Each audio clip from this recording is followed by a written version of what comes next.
एका बाजूला सत्तेचं पद आणि दुसरीकडे पतीवरील संशयाचं भूत. जेव्हा हे दोन्ही एकत्र येतात तेव्हा काय घडू शकतं हे आज मुंबईकरांनी पाहिलंय. मुंबईच्या भांडूप परिसरातून एक अशी घटना समोर आली आहे ज्याने राजकीय आणि सामाजिक वर्तुळात अनेक प्रश्न उपस्थित केलेत. भांडूपमधील एका नामांकित राष्ट्रीय पक्षाच्या महिला नगरसेविकेविरुद्ध थेट पोलिसांत अपहरण, बेदम मारहाण, जबरदस्तीने डांबून ठेवणं आणि जीवे मारण्याची धमकी दिल्याप्रकरणी गुन्हा दाखल करण्यात आलाय. हे प्रकरण केवळ एका गुन्ह्यापुरतं मर्यादित नसून यामागे पतीसोबत असलेल्या अनैतिक संबंधांचा संशय आणि कौटुंबिक वाद असल्याचं समोर येतंय. या प्रकरणात नाव आलेलं आहे भांडूप प्रभाग क्रमांक 110च्या काँग्रेस पक्षाच्या नगरसेविका आशा कोपरकर यांचं. आशा कोपरकर या काँग्रेसचे ज्येष्ठ नेते सुरेश कोपरकर यांच्या पत्नी आहेत. पीडित महिलेच्या कुटुंबियांनी केलेल्या गंभीर आरोपांनुसार आपल्या 75 वर्षीय पतीचे एका 56 वर्षीय महिला फॅशन डिझायनर सोबत अनैतिक संबंध असल्याचा संशय आशा कोपरकर आणि त्यांच्या मुलांना होता. याच संशयाच्या भूताने एवढं उग्र रूप धारण केलं की थेट त्या महिलेचं घरातून अपहरण करण्यात आलं आणि तिला कार्यालयात नेऊन बेदम मारहाण करण्यात आली. या घटनेमुळे संपूर्ण राजकीय वर्तुळात उलटसुलट चर्चांना उधाण आलंय. कायद्याचे रक्षक मानले जाणारे लोकप्रतिनिधीच जर अशा प्रकारे कायदा हातात घेणार असतील तर सामान्य जनतेचं काय, असा मोठा प्रश्न आता उपस्थित केला जातोय. हे नेमकं प्रकरण काय आहे समजून घेऊया या व्हिडिओच्या माध्यमातून. नमस्कार, मी संचारी आकेरकर आणि आपण पाहताय टाइम महाराष्ट्र.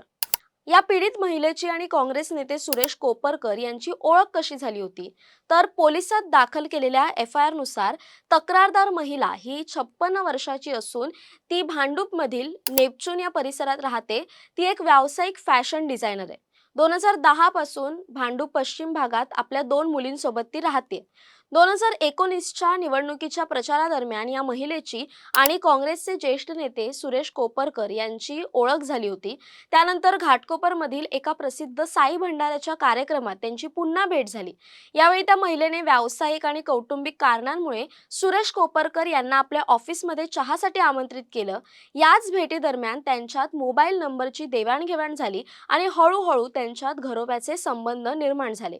पुढे जेव्हा संपूर्ण देशात आणि मुंबईत कोरोनाचं भीषण संकट आलं तेव्हा या महिलेने सुरेश कोपरकर यांच्या मदतीने अनेक गरजूंना जीवनावश्यक वस्तूंचं वाटप केलं.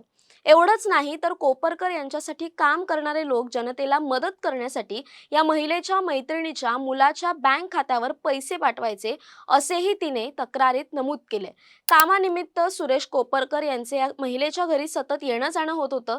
मात्र या घरोब्याच्या आणि वाढत्या संबंधांवरून सुरेश कोपरकर यांच्या पत्नी आशा कोपरकर आणि त्यांची मुलगी अक्षता यांच्या मनात संशयाची पाल चुकचुकली.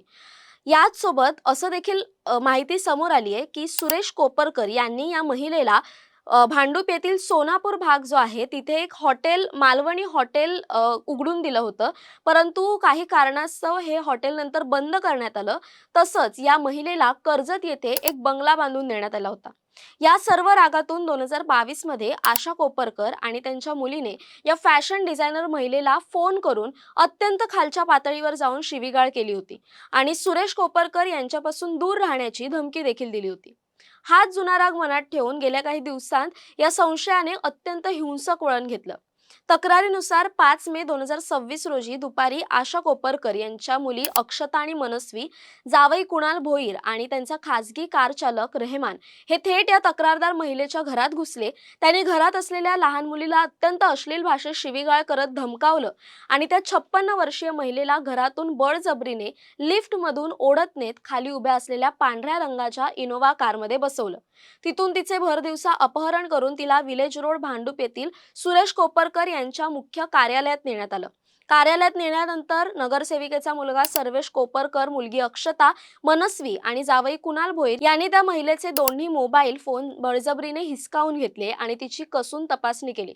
इतकंच नाही तर जेव्हा त्या महिलेच्या मदतीसाठी रसल फर्नांडिस नावाचा एक तरुण तिथे धावून आला तेव्हा आरोपी कुणाल आणि सर्वेश यांनी त्याची गचांडी धरून त्यालाही कार्यालयातच बेदम मारहाण केली. या संपूर्ण थरारादरम्यान नगरसेविका आशा कोपरकर या स्वतः तिथे उपस्थित होत्या आणि त्यांनी पीडित महिलेला आणि तिच्या मुलींना त्यांच्या चारित्र्यावरून आणि पैशांवरून अत्यंत टोचून बोलत मानसिक त्रास दिला. तसंच आम्ही आगरी कोळी आहोत, आम्ही तुम्हाला कापून टाकू अशी थेट जीवे मारण्याची धमकी दिल्याचा धक्कादायक उल्लेख पीडितेने आपल्या तक्रारीत केलाय. या गुन्हेगारी कृत्याची मालिका इथेच संपली नाही, तर या अपहरणामागे आणि मारहाणीमागे मालमत्ता हडपण्याचा आर्थिक हेतू देखील असल्याचं समोर येते. तक्रारीत नमूद केल्यानुसार 12 मे रोजी सुरेश कोपरकर यांच्या असिस्टंटने पीडित महिलेला फोन केला आणि तिची वैयक्तिक इनोव्हा कार ती जबरदस्तीने कार्यालयात जमा करण्यास भाग पाडलं. त्यानंतर 14 मेला तिला पुन्हा एकदा धमकावून कार्यालयात बोलवण्यात आलं. तिथे तिला तिच्याच कारचे ट्रान्सफर पेपर्स आणि काही मालमत्ता आरोपींच्या नावावर करण्यासाठी सही करण्याची सक्ती करण्यात आली. जेव्हा पीडित महिलेने या बेकायदेशीर कागदपत्रांवर सही करण्यास स्पष्ट नकार दिला, तेव्हा आरोपींनी तिला आणि तिच्या संपूर्ण कुटुंबाला जिवंत संपवून टाकण्याची धमकी दिली. या सततच्या छळाला, धमक्यांना आणि आपल्या कुटुंबाच्या जीवाला असलेल्या धोक्याला कंटाळून अखेर या पीडित फॅशन डिझायनर महिलेने हिंमत दाखवली आणि थेट भांडूप पोलीस ठाण्यात धाव घेऊन घडलेला सर्व प्रकार पोलिसांसमोर मांडला. पीडित महिलेच्या या धक्कादायक तक्रारीची भांडूप पोलिसांनी अत्यंत गंभीर दखल घेतली आहे.